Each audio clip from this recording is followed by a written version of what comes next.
Nina thutsa kan ngai thlak tu chu rom le khathon bung riat chang som thum pahnih atangin ani dora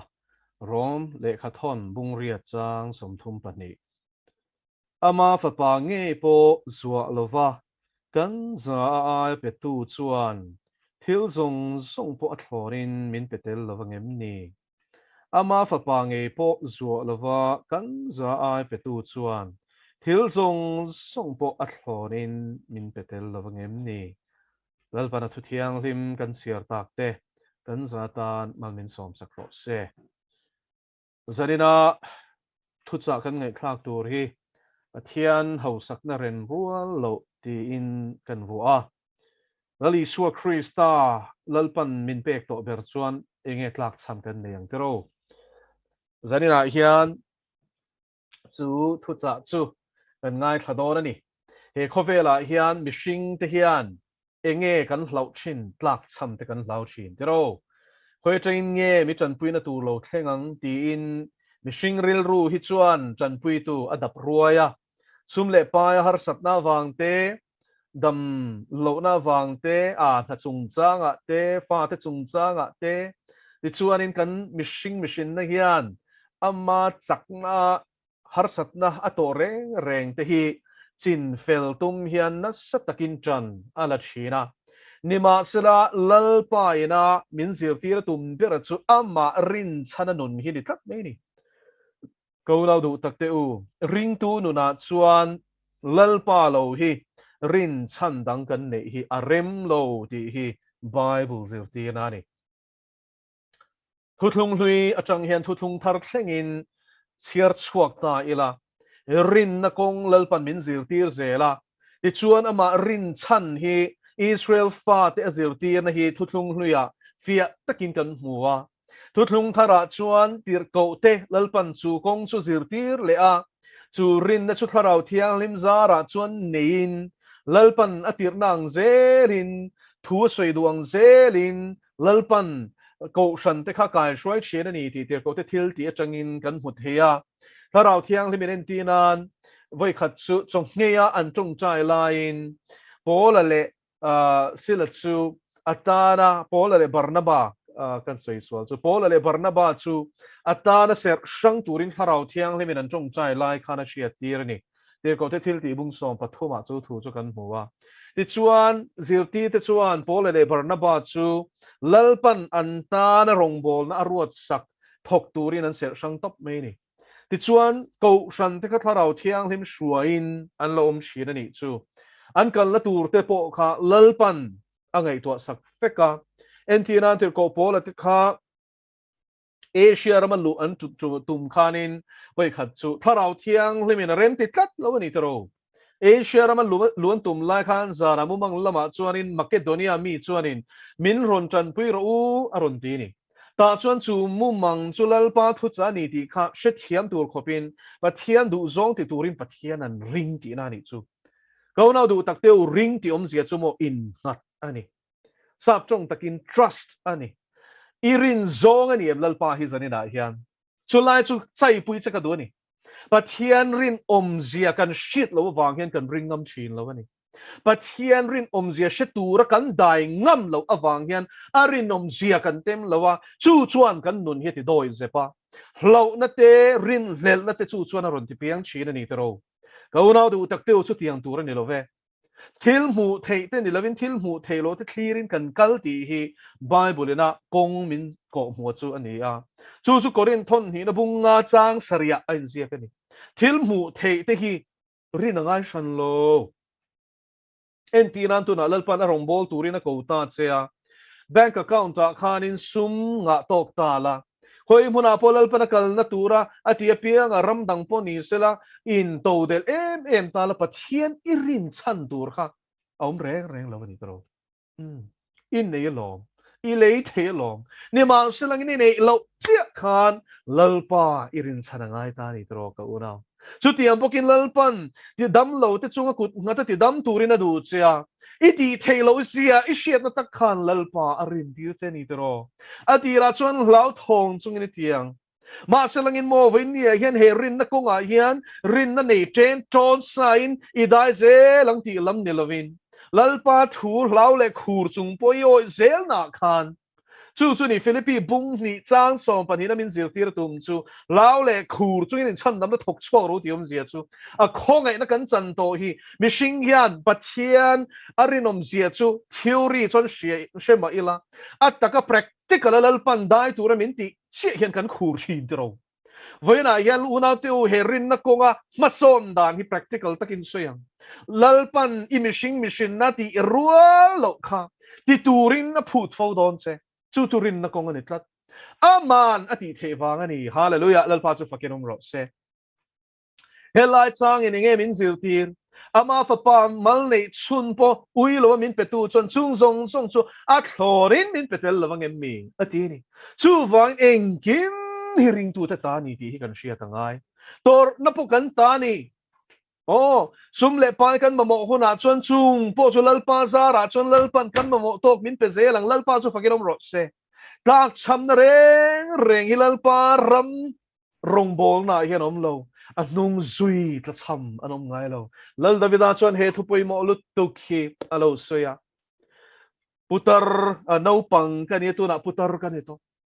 nima selalal pa chi tu an tha te chokon kalam hungai lo atini lal pa chu fakinom ro se chu kan pathian rinom zia tem tu nge le mutu nge ina soi ani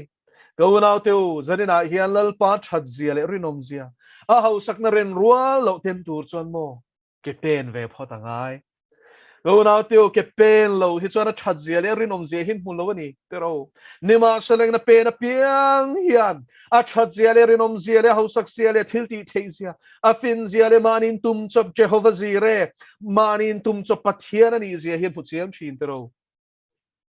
rinna mishat ko kheng bible an chan chin kan mu te reng hi enila abraham atangin chanila tiro achan chu galatia le khathona chuan rinna kan pa atia rinna chuan ring tu te na kan enton ber tu te singami ani veni pathian in engkim kal salin kal dai mi nia mi hausa takan nge sum le pai an nga e an background kan en page chuan in kal dai ho chuan in rangkachak khenga rangkachak thir fian in chuan ei thina ni chu te khopa nei nung chuan nia chu wangin a re thei na kalsan turin lal pan telova hau sak na kalsan turin ani kha chu ti ni chuan a lei chin te hriat mel hriat zong song te om na ram te khang zong song kha anu pui fanau le nei zong song ne na chua san turin ram ala en ti tu lampan in kal turin lal pan ti ni chu ring tu te lal pan min ko dan hi avani fi an avani chiang em tero kal san nei lawin ali suan hunga zui thelo tero enga mota ikal san angai ni he khovela hian chu nang ma khanin a chiang mayang lali suak krishna ai da lal in e re reng kha inu na khan ikal san ngai don ka una chen khatan chuan an ngei zong ani thei chen khatan chuan na ro pui takani thei chen khatan chuan khovel lar na le a ro pui na le hlo tin na ani thei chen khatan chuan an nu pui fanau an nu le pa an ma ni mangai le an ma ni mamo ngoi tu te ani thei ma selangin mo amman pelawala li suan nung zui hi a thei lo ti hi chiang takin la li suan luka bung som pali chang som hi panga changa chang som thum pathum a hen bin shilani unaw teu amman pelawin kan lalpa hi zui thei lo a zong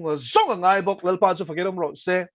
tlangwal ho sa chung chang a hera han chiang em tro marka bung som kan chiar chuan chung hun lai mi ho sa le mi re thei te nun in thlau zia hre chiang tan lo chuan mo enge chung hun lai chuanin mi hausa te chuan hausa em mi re thei te chuan re thei em ani an re thei tlok ani anin pol ngai lo middle class tun lai kan tiang hi aum ve lo la li su hun lai khanin a hausa te chuan hausa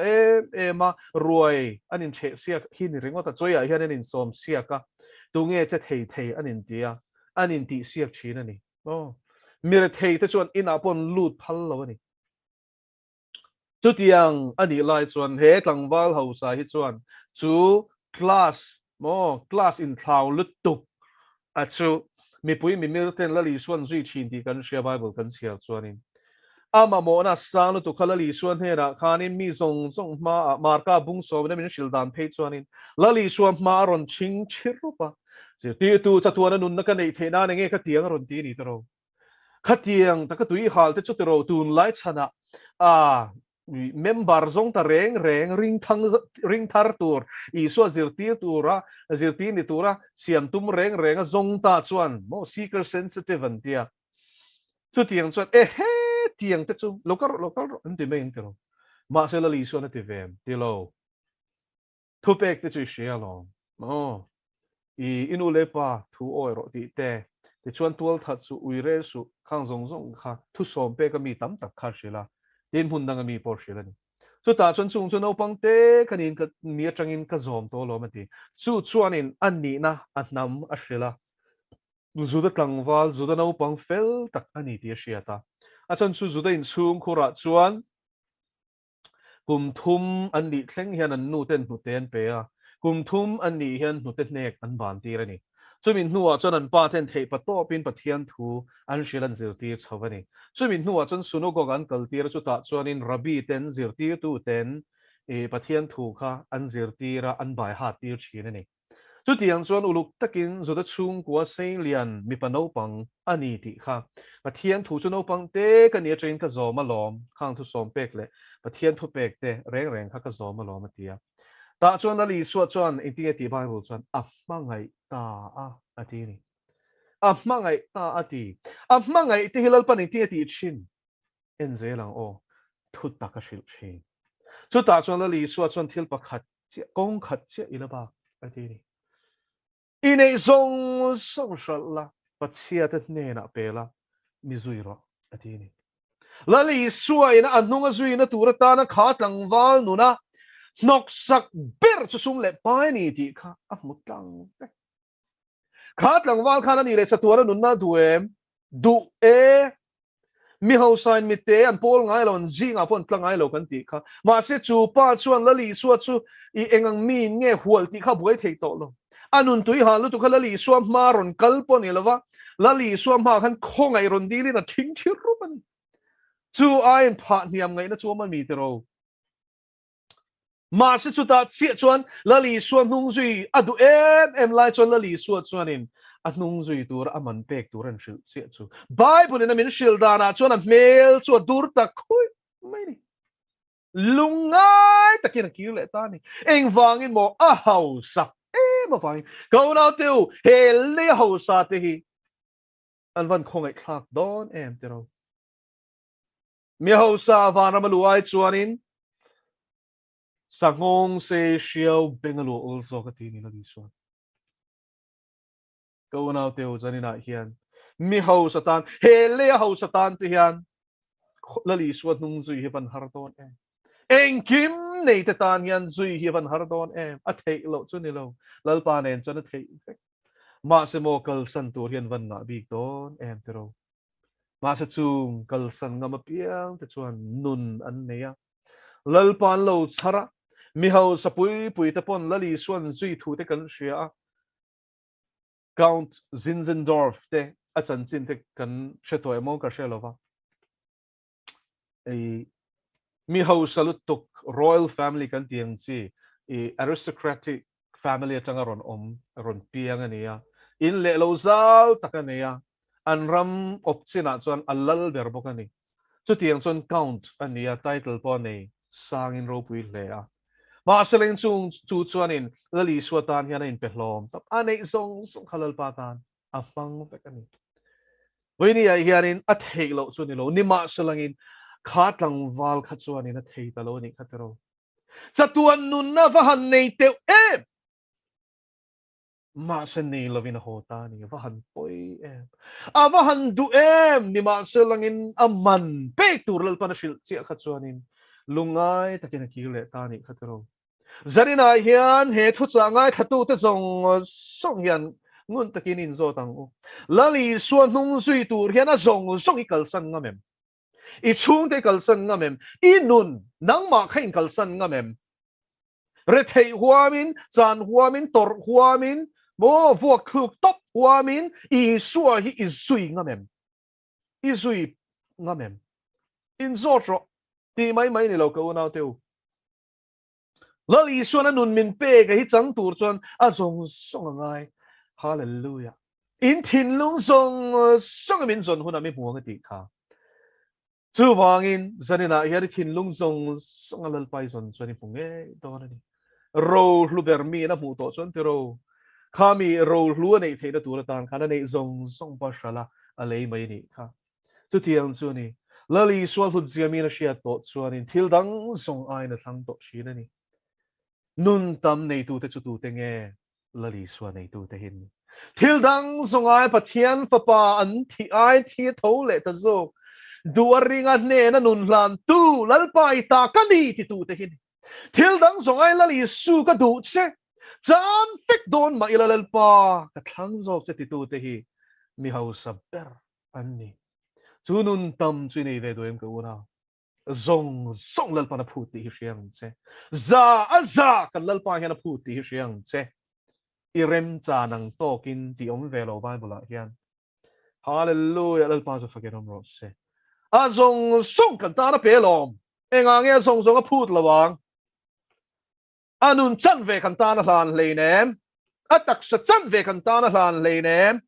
a thisen chan ve kan ta na hlan le nem a farto hangin calvary cross a khana luang sin atak sa pum pui kan ta kan dam na tura sei sak ani sin van ro pui na chen khat a hlip lawa a zawai na hlipa a thil siam mi singa changa sin ator lo tu rabahan tuan na sa em ngai tu ate hallelujah al pa chu fakerom ro se thil siam mai nan ti nom na dan te kha eng kim ti thei tu khaing ma ti thei lo wa ke le nanga wanga om dan te kha chut ro lali suwa nung zui hi mo ti mai ni lo ti hi siang u azong zong ngai ni azong mana po ngai tu na po zong ngai ni chu vain mi lalpa ka du an ti ringot hi tok lo azong ni du em ti hi zo kher tur ani hallelujah lalpa chu fakelom ro se chu mi na in huam chawin lali suan hunga zui thei ti hi lali suwa zir tir na ni hong ka zima chuan lu tum sham ro ka shila cheu mitam takin luan tu mga lu thei si lo mga ti ni e tinge lalpan at narem mi lalpan na ti khir khanem mi ni lo anung zui tur chuan mo eng kim kal sana ngai lo lali suwa kan nuna lal ber ngai ber angai ve a thei lo ve a thei lo alal ber ngai lal pa chu fakinom ro se chu vai kan nuna lali suwa krista lal ber chuan ring tu kan ni ni chu ni ka unau ring tu ni om zia chu a chan chuan ne na kanin pum pek lo chuan ma za kanin nat lo za in nat lo chuan ma chak nain thil ti le keu don ani tro chu vain zako papo chak lutuka ama chak nain pathian kha bua na mal in som tir tuma nima usani lalpain a chak na lai bermal pui ru chu to lai chu khoi pel saka akelo bai len tani kha chu ta chuan zako pa mit chak bum na mangle nasataka fatir malsom na po hallelujah lo chu tu khalal painan buanan khoi pel sol nuwa chuan Israel apiang ang chi hian Calvary cross ken be na nuna hian chin ral hi kele nang hi kan van ngai te lu en pero minun boy puisu inun boy puiro inun alali suwa alal na tur chuan mo anok per ka silang se o kapma ngai wang chen nang ma khai ni lali suwa lal na dal tulian ber shi du mo nang ma khai ni i thenom pa ni lo i fa ten ni lo i pasala ni lo i nu pui ni lo nang ma khai nok ber chu nang ma chu cross a ken de turin pero le hallelujah lal pa chu fakedom ro se Korinthon ni na bunga chang som pania chuan helai thu hi moi taka chop chuan ni Krista mangai na chuan min tir lui ni heti hian kan ngai to mi zong thi ai mi pakhat a thia chu wangin mi zong chuan thi ni i hria mo i suwa hi ta na thi ni rengot lo mo i suan ne na khan nang poi thive to hallelujah lal pa chu pakenom ro se thi tu rein pe phal si lo nung de reu mo avahan nok em ral tu lal pan ne rein pum pe ka ngai ka unau chu chun nun na nei ran om chuna ni chatuan nun na nei du mo nun nei tur chuan mo thi ve phata ngai nia o tho le da masalawa cross a masati siang che chu cross chin ral tu rein pe pum hlum chuan i suwa hi nang ma hian anung pum hlum veng lalpa chu fakenom ro se chumi nuwa chuanin ka ngai dan ka du dan a leng to lawa lalpa thu soi ro ichia loin ka ngai thlai e ani to zo ka ni lalpa ho sak na chu sutiang mi chuan alo chen to a lalpan atir na chuan a chula ni chuan motor pe a chula ni chuan chakna pe me ya ke kal the na turi hallelujah ni ma sa chung song song kara chuan hlim takin akal to mai ni go na tiu Thlarau na training min pek lai Pathian ro puinan kan thu soi ti fia turin soi ka du ni Thlarau thiang limina min training lai thu oi min zir tir nge thu oi na kal min zir tir lai chuan zan daria ta te hian chuak ro min ti top khoi lama nge ka shelo min sil si selo ka phut bok hek lo min shuai sual ngai lo hallelujah chu vain lal pa thu lo thleng kan ti kan tla na ti kha ke ri ri na chang le tlan ro min ti ka tla na chang kal ro min ti kan kal le ne na puang ro min ti kan puang a chenin min lo deu so a chenin nui za fiam thu tho na min manga a chenin kal zel ro an ti zana ti ti khan kan kala kan tla na ta cho lalpan kan tum mun lalpa na shruai min tum na huna chuanin min shruai lu takau maya an lo ma bo em hello ni ani na hong em le hala jing dar khata ni on ina kan lu mishing dar ngai tua chuan an va a mai mai em mi tlo hun pon ni hlei ne mi ina len hun pon ni hlei ne nima selamo lali suai kal ro min ti son kan kal mai tur ni lal pa so fakenom ro se ke ri ramin tlan ti lai ta khavan rei em chumin nuwa lalpan min an duat chawa kapute a motora chuan na tur min pe ni rong bol na a motor kan chuang ho ti khan rong kan bol ho wa mi motor khala ti khan mi motor kan chuang zeu kan chuang nuam em tuna chuan pathian in ro puinan ke ma pual ngei motor te min an petani chu min tirna piang rang taka katlan zat zat the na turin kaunau te u lalpa hi achani tro kamamong zelin lalpan ti tur min pe ni ma salin motor min pe ngalo hallelujah ke kal min zil tir phota tlan angaya la tak tak kem tam tak ke ten min kal tira chung nuwa chuanin thu ka oi zel dolen ti min fia chumin nuwa chuan ama zelin ni hallelujah motor te po hi ka dil lo ka unaw te u lalpa zo kini du em miron ti mai sin ram le fel na kan zon chuan mo hen khovel thil mai hi chu lalpa hi house lu tuk min pe thei lalpa chu fakenom ro se ram le fel na zong ila du zong ti la a thu oi la mitir na hin kan se le la mi na min soidan mai hi boy pui man kan ni lo i swa ke ma ni adung to kharabi na min shuayang zelo mai tur kan ni hallelujah lalpa chu fakenom ro se min shuai thon ngai lo voi khat phei chu kapute motor chuan na tur min pek to nu thilani chu kan in khom pui in khom bang hilal pa thuron thleng ta thut mai min shil lok ngai lo chang chuan le chu mi huna chuan zema bok baptist ko shan biak ina kal ro min ti ni chiang lu tukin thu thleng to silal thu kha ta chuan in he ta kan chuka kapi te ho kan thla man mo lu tu ka kalangai ti thu kha thleng ta ka shila ka pute po rang taken ni po khan motor khala shortcut theng berin kan tla na motor po khan chumi chum chuan ani van te po te po pan min hu ti kan che swalo nan kong a khok rok si kan tlan na kha ti chuan in chumi kong kwari kong a chon kan tla na ma selal pan min veng ani mo van te ko te min ven tir ni eng ma tlak sam kan ni lo te ro chu a chul huna chon lal pan chuan na tur min pe mai min veng turin van te ko te tir bok ti chuan a mun kan thenga an lo in khom me kan ni chu eng program ngen nei po ka shelo rin na kal su kha kha ni ka una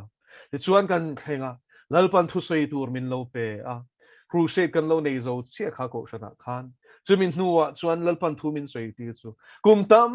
tak nuwa chawani lalpa min tir chan kha ka hria tu ta chuan nu pakhat chuan in ba na i ron se mo bo kai ron kal khaila hria ma ti e o hria e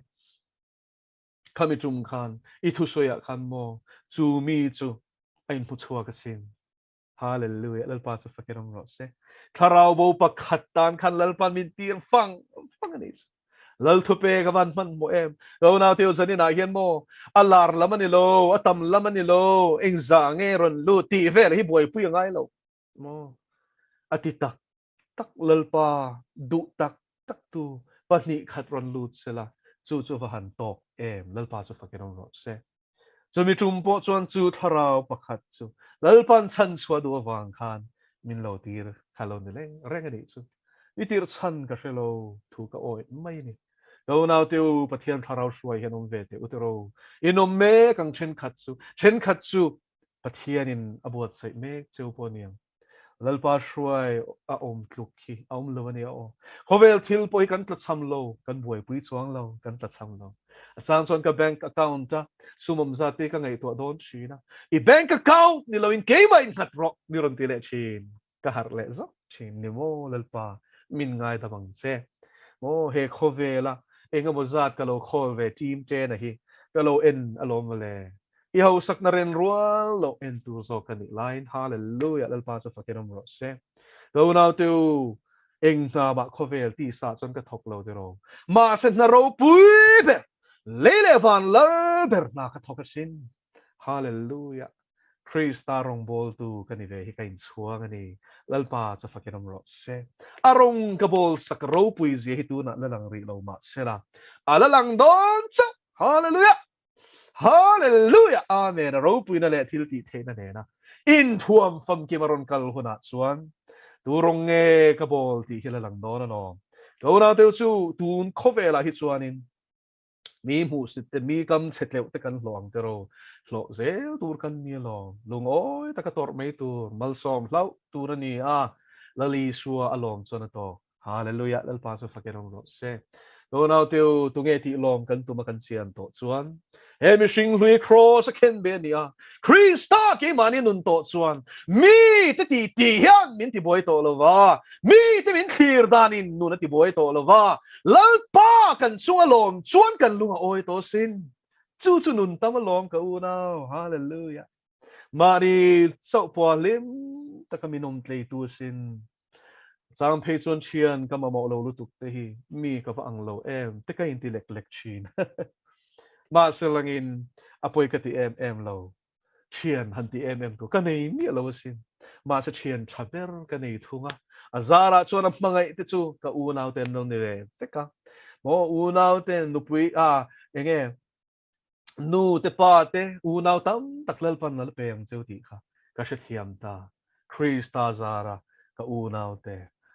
karin pathian ring ve tu te ka zui la li so zui tu te hi ka chung ten lo ni re mai lo